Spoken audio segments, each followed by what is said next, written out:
What's up, Union Arena players? Today we're going to do something that I'm going to do regularly on a basis of every set drop, and that is to make a deck profile of all the decks you can possibly play, and then boom, you're going to see all possibilities in one video. I do this in Digimon all the time. I build every possible deck in the set, and then kind of just show you a introductory of that deck. This will always evolve and change to your suited play style. This is not one for one play this deck version and you should win. Use this as a starting ground, test it out, change up ratios to what you feel is better than others, and then boom, you should be all set from there. So without further ado, let's get in the video and talk about it. So first off, as you can see, we do have the King of the Ring, Yuji Itadori. So this one was built on the Japanese part, but to be honest with you, even with the restriction coming in, I think the deck is actually completely fine. I've been testing it. Definitely you need to have these boys in here, the Gojo and the Nobara here. Both of them are going to be your backbone, and I think this is where you want to have your two energy gainers, and they're going to be vital to your strategy. I think all in all, though, the deck still applies a lot of pressure. I think also Raid Sukuna is especially going to be more viable because you are missing out on your Itadori that's going to be doing the searching for it. I know why the deck was so strong was because with Yuji Itadori in there that could look at the top 5, you're cycling through your deck pretty quickly at that point, and you're gonna eventually get to a point where your deck is stacked. If you guys have a great memory base, you'll end up being able to know when your next cards are going to start coming, when you're going to have pieces. I know that seems like a long stretch. Because of the fact that you have Rage Sukuna as well to be able to draw you cards, and having that Itadori, you're going to be very much ahead of schedule. I mean, there was a point where I was debating on playing the boy, and I really wanted to play Todo in the list if we had the restriction not put in place, because I actually like Todo. Todo looks like a fun card, to be straight honest with you, and that's like the big thing. I wanted to play Todo because Todo looked fun. And where's Todo? Where are you, Todo? Blue Todo. Where'd you go? I know there's Blue Todo here. Where'd you go? Rude. Is there a Blue Todo? I thought I looked at it and saw a Blue Todo. Yeah, Todo here. So choose both one of your characters in your front line and one of your other characters in your energy line. You may switch positions.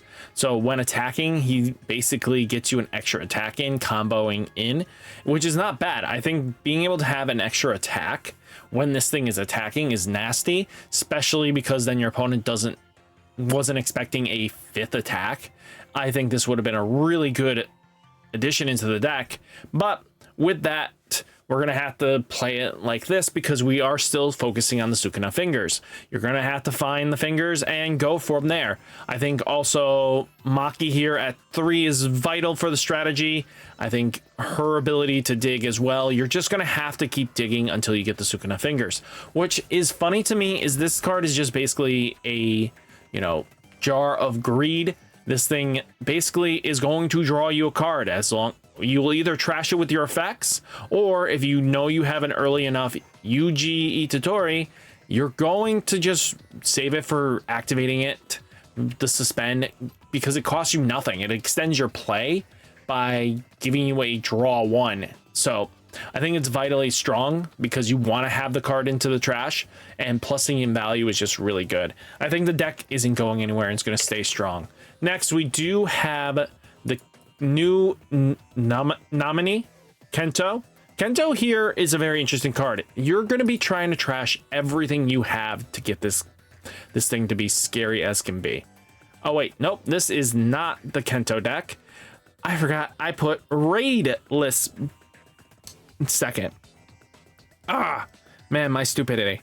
But right now, this is a Raidless version deck. So if you guys don't know, this playstyle is basically slam 4K, go to town.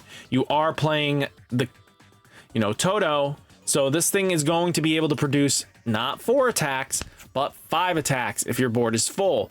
This will create a weird pressure dynamic that your opponent might not be ready for, and it's going to be funny to look at their face like, Todo, swap, whoop, swap, whoop. And then you're getting in extra attacks for lethal, and your opponent's just not going to be able to handle that. Toto's just a very powerful card, I think, in the fact that it is a 1 AP 5 cost. That's going to be, you're going to play him in the back line first, bring him up.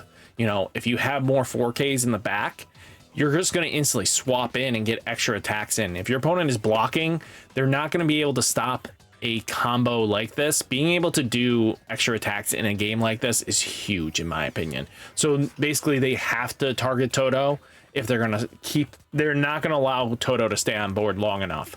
So basically, leaving your other 4Ks to kind of just go to town. And then you do have none other than Itadori Raid that's gonna bounce something, because you know what, defensively this is another removal. I mean, being able to bounce a card back to your opponent's hand 4,000 DP or less means that you have less to deal with, and some raids are just completely useless, and against a raidless deck you're just bouncing back raidless targets, so they're not gaining any momentum or value because you're bouncing the top card. I don't think they get both cards in this game when you bounce, so that could be corrected if someone can comment down below to fix that. But then you do have, other than our good friend, this is the Kento deck. So Kento focuses on a very unique strategy, and that is drawing cards and then basically getting your deck to 15 or less cards to deal, impact and double damage, so that you can just apply pressure that way. And again, you're going to just be playing a constant impact strat, so that you'll always be able to apply pressure to your opponent, and your opponent's just not going to have a fun time with that. So just not a bad starting list. I need to do some more testing with this. I haven't done crazy amount of testing with all the decks yet, but I think this is a good starting point. I think having enough Kentos are going to really matter for your deck, and then just being able to keep up is going to be vitally strat. I mean, you can play, I think we might want to just do this real quick. We'll get rid of that card real quick. I think I don't want to not have at least 3 Yuji Itadoris in the list, the raid, because I really definitely think this is the main strat here that you want to be on. You want to be able to bounce removal threat. So I think at least 3 Yuji Itadori is going to help out. So yeah, we have plenty of raid targets to work with, and maybe this might actually do some well damage. Who knows? I think any Kento players that want to play this deck will definitely fill this deck a little bit more, but this is a good starting base for all of you guys to try out. Then we do have none other than Mahito. So Mahito is basically a minusing the board kind of strat. Choose choose up to one of your characters on your opponent's front lines. It loses 2,500 DP until the end of turn, and then add 1 transfigured human affinity or self-embodied perfection card from your sideline to your hand. So great. This is what we kind of want to see. This self-embodied perfection. You may sideline one character on your field other than Mahito. If you do play one other from your sideline, set it to active on the field. So it's not a bad trade-off. You kind of just cycle your pieces and just go to town there. You do want to minus board, so we are playing combo. So combo is going to help. Choose one of your opponent's front line and loses 1,000 DP until the end of turn. Just another good, decent threat. Then you have Jogo. Jogo is another choose one of your opponent's front line. It loses 1,000 DP for the turn. Then Raid Jogo is basically choose one other character with 3,000 less DP on your opponent's front line, sideline it. So Jogo's rate kind of really unique style of play. Really, it's similar to what Purple Bleach kind of does, where it's just constantly trying to remove threats off the board. And you know what? Minusing their DP, kill a thing. Any deck that kind of just has this ability to play more removal than another actually does quite well into this game, because if you can remove a threat, you're in a better spot. I mean, suspending them are great as long as they're Raidless abilities, but you know what? This is a great starting point in my opinion. Then we have Todo himself. This is a starting list that I worked with. I mean, we could definitely change this up. I definitely added some of Lori here. She is a very well played. Look at the top 3 cards of your deck. Reveal up to 1 of the high school affiliate among them. Add it to your hand. Place the remaining cards at the bottom of your deck in any order. If you added a card, place one of your other cards to your hand to the sideline. What we could do is bring down Miwa here, down 1 more. We could bring her up to 3, I think. And then we kind of just have a very stock solid list. I think right here with Todo being able to do what he does, he applies damage too, but when played, this character gains 2000 DP until the end of turn. You may choose one character on both your opponent's front line and energy line, swap them. Being able to swap is really important. And then you do have, it's probably one of the funniest, Boogie Woogie. Choose one of your characters with 5,000. Choose one character with 5,000 less DP on your opponent's front line. Place it on the bottom of their deck. Your opponent plays one character with 3 requirement less from energy rested from the front line. When played, abilities of that characters do not activate. And if you have Todo on the field, draw a card. Really powerful. I think it's kind of cool to see what we kind of got going for us. And I think this is a very solid list to work with. And guys, I think this is a good starting base to kind of get you into the Todo mindset. And I definitely feel like this deck gets better in set 2 when it has a little bit, when you can take out this bad card line. I think these cards come out and then you get really better Todo, which is another evolved deck in version 2. Then we do have Gojo Megumi with Panda, Gojo Panda. I mean, hey, make it work for you. Panda's a really good card, being able to step, double block, impact. It gets plus 1000 DP if you rated. This thing is a powerhouse. 4000 DP, pressure is going places. And then you do have Megumi Nobara herself, which is very powerful as well. This character gains damage plus 2 for the turn, and then rest up to one of your opponent's frontline characters. The next time it would switch to active, it doesn't instead. But the fact that you can pay 1 AP and do raid Renji shenanigans is always good. I think vitally we are struggling a little bit, but you know what, being able to bounce your energy line, it definitely helps. I mean, you're gonna play the deck how you want, and then, you know, if Gojo's in your hand with an AP cost, it is reduced by 1. Place one character in your opponent's front line to the removal area. Just solid removal. But Gojo here is impact, and then on play draw a card, except for Gojo, reduce the AP of the next card you would play from your hand this turn. So what's really nice is that Gojo fills a kind of unique role. It is a 2-cost AP, but it's really just 1 because you get to play a free body, which again might help out because then you can double raid shenanigans immediately if you had like Panda in hand or you had a Nobara raid, and boom, you can go to town from there. I think having the reduced cost really does help out. And then you do have like Gojo here, that opponent's turn. At the moment your opponent chooses this character, buy a character or event card, your opponent must pay an additional AP. So that is very much a really interesting way of basically saying, yeah, if you are not paying the extra to remove this card, you're not removing me. So that's kind of cool. Basically, this is really useful. I think all in all, I think this is a good starting list, and probably people will definitely evolve the Gojo Nobara list in tenfold.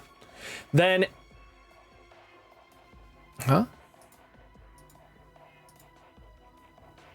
oh, why did it skip the Megumi? I know Megumi's not the best, but so Megumi is a very interesting deck as well. Switch to active. Look at the top 5 cards of your deck. Reveal 1 up to 1 Shikigami affiliate or Chimera Shadow Guardian card among them. Add it to your hand. Place the remaining cards on the bottom deck in any order, and then play 1 character card with fulfilling the energy requirement 1 AP cost. And then, you know, Shikigami affiliate from your hand, set it to resting on the field. So basically you combo it in with like your wool, you know, the black and white divine dogs. When attacking, choose up to one character on the field. It gains plus 5,000 DP until the end of turn. I mean, they're all very weaker threats, but you know, totality, if you have a black white in your side, if you have a black white in your sideline, this character gains double damage. I mean, that's not bad for a double damage threat. And then you do have this card as well. New is just basically when attacking, draw a card, then place a card from your hand into the sideline. Just great draw ability that you kind of want to have for this deck. And then you are playing this boy here, Toge. This card is just null impact, and then activate main, pay 1 all your frontline, gain 1,000 DP until the end of turn, which is not bad actually. Being able to apply boosting threat pressure is always nice, because then block trades aren't as even as they want it to be. And then especially if you got the Gojo with impact, I think again this is another deck that becomes night or day once it gets a second wave of support, and then basically can probably do well. But right now I think out of everything, this is one of the weaker decks. You know, being able to do what it wants to is kind of interesting. This is its special trigger. So special, draw a card, play up to 1/3, cost energy AP from your hand or sideline, set it to resting onto your front line. If Megumi isn't on your field, set it to active it instead. Are we not playing? Yeah, that is our special trigger. This thing doesn't remove, by the way. I forgot that it doesn't remove. I built this deck a bit ago, and I did not realize this didn't remove a thing. So, yeah, this is kind of just another Megumi style deck. If you guys enjoy it, let me know. What do you guys think of the list? Any deck you are excited to be playing this format, let me know down in the comments. I'm going to be testing out Blue Sukuna and trying to get it to work, even with the restriction in play. But let me know. I hope you guys enjoyed the video. Hit that like button, hit that subscribe button. Stay safe, stay healthy, and I'll catch you next one. Peace.